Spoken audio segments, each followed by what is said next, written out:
The air in the Blackwood Pines was thick with the scent of damp pine needles and the distant, rhythmic drumming of a woodpecker. Elias, Sarah, and their four friends, twins Cale and Lena, and the boisterous couple Mark and Chloe, had hiked 6 miles into the dense greenery to find the perfect untouched clearing. Elias and Sarah walked at the front, their fingers intertwined, occasionally stealing quiet smiles that spoke of a private world only they inhabited. They were the glue of the group, the calm center to Mark's loud jokes and the twins' constant competitive banter. By late afternoon, the tents were pitched in a circle around a stone-lined fire pit. The sun dipped low, casting long, skeletal shadows across the forest floor. They laughed over charred hot dogs and lukewarm cider, the atmosphere buzzing with the high of a successful trek. "We're out of the good wood," Cale noted, kicking at a pile of damp twigs. "The dry stuff is further back by that ridge we passed." With a round of flashlights and mock heroic salutes, the four friends wandered off into the deepening gloom, their voices fading into the trees until only the crackle of the dying fire remained. Elias and Sarah retreated into their tent, seeking the warmth of their sleeping bags in the soft orange glow of a battery-powered lantern.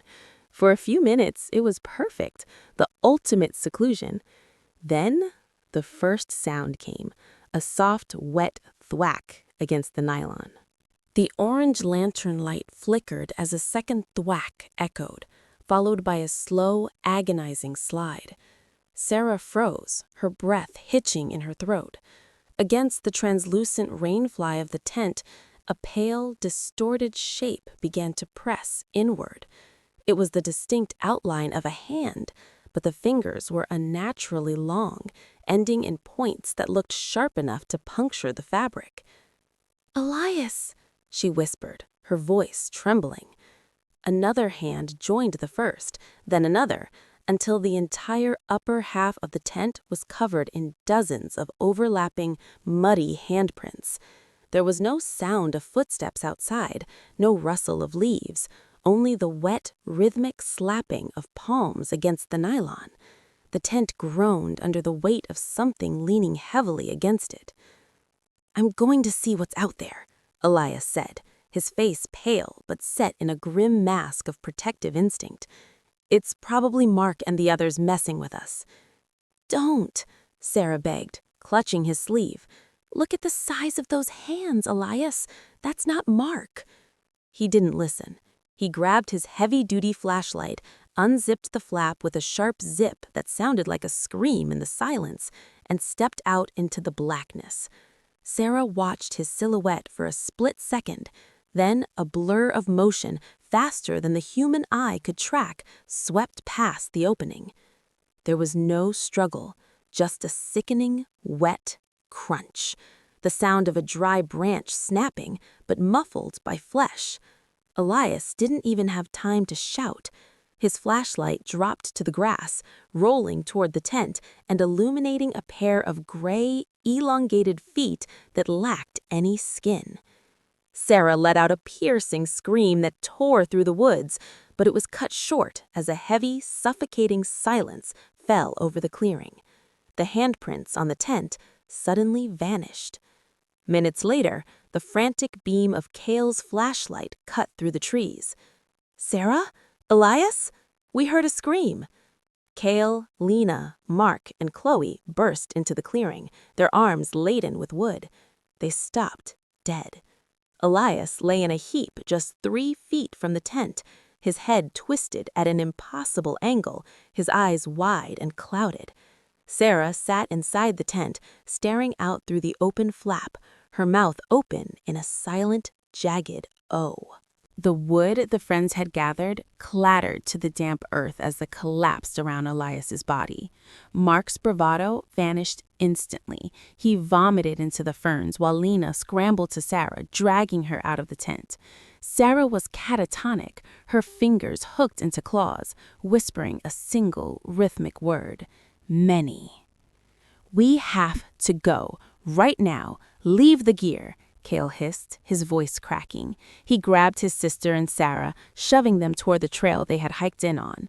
But as they turned to flee, the forest had changed. The familiar path was gone. In its place stood a wall of ancient gnarled oaks that hadn't been there an hour ago. The moonlight, once silver and clear, now filtered through the canopy in a sickly, bruised purple hue. "The trail! It's looped!" Chloe whimpered, pointing at a discarded cider can they had left at their campsite. They had walked for 10 minutes, only to end up exactly where they started, standing over Elias's cooling body. "Look at the trees," Sarah whispered, finally finding her voice. It was hoarse and thin. On every trunk surrounding the clearing, the handprints had returned. High up, where no human could reach, hundreds of pale, wet marks were drying into the bark. A low, vibrating hum began to emanate from the ground, shaking the pebbles in the fire pit. "He's not dead," Lena gasped, pointing at Elias. The group froze. Elias's body was twitching, not the tremors of a dying nerve, but a rhythmic, mechanical pulsing. His skin began to gray, stretching tight over his bones until it became translucent, revealing dark, swirling fluids beneath. His neck snapped back into place with a sound like grinding stones, but his face remained a blank, featureless mask of skin. "That's not Elias," whispered Cale, backing away. "That's a shell." From the shadows of the trees, a tall, spindly figure stepped into the dying firelight. It stood nearly 9 feet tall, its limbs jointed like an insect's, multiple elbows bending at impossible angles. It had no head, only a massive, fleshy hand where a torso should be, the fingers of the torso waving in the air like sensory tentacles. In the center of the palm chest was a single, lidless eye that pulsed with a dull, red light. The creature didn't charge, it simply existed closer to them with every blink of an eye. The massive, lidless eye in its chest pulsed, and the sound it emitted wasn't a roar, but the distorted, overlapping recording of Sarah's own scream from 10 minutes ago. "Run!" Cale shouted, but Mark was already gone, bolted into the brush in a blind panic. The creature's torso hand flexed. One of its spindly, multi-jointed limbs shot out with the speed of a whip, extending twice its original length. It didn't grab Mark. It simply touched the back of his neck with a single, needle-like finger. Mark didn't fall. He stopped mid-stride, his body locking into a rigid, upright plank.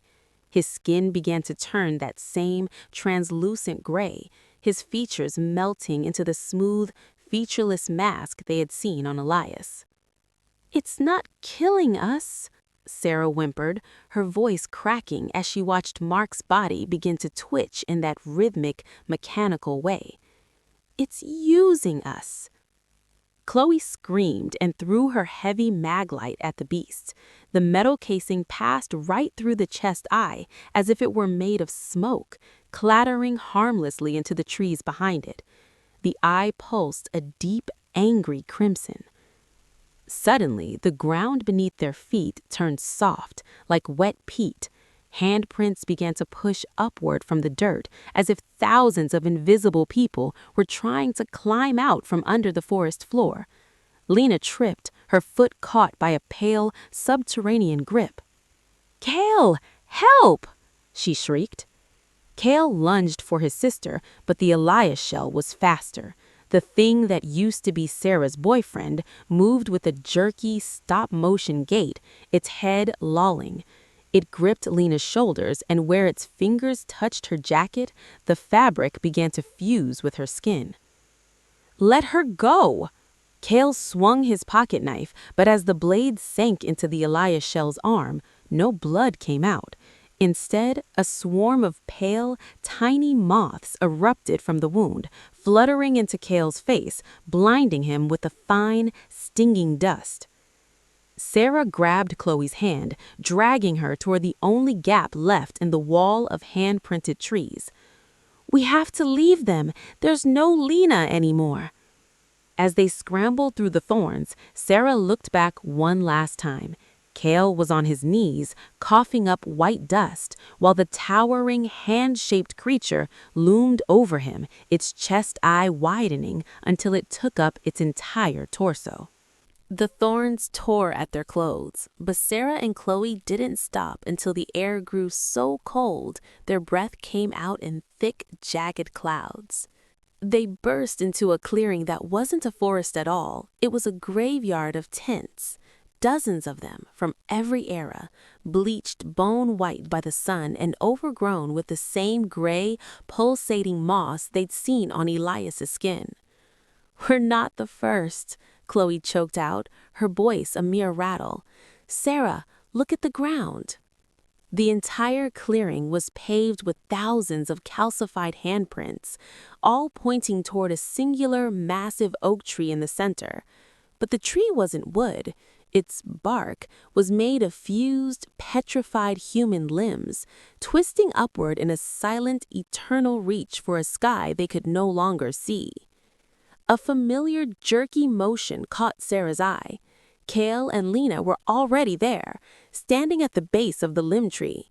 Their faces were gone now, replaced with a smooth, translucent gray masks.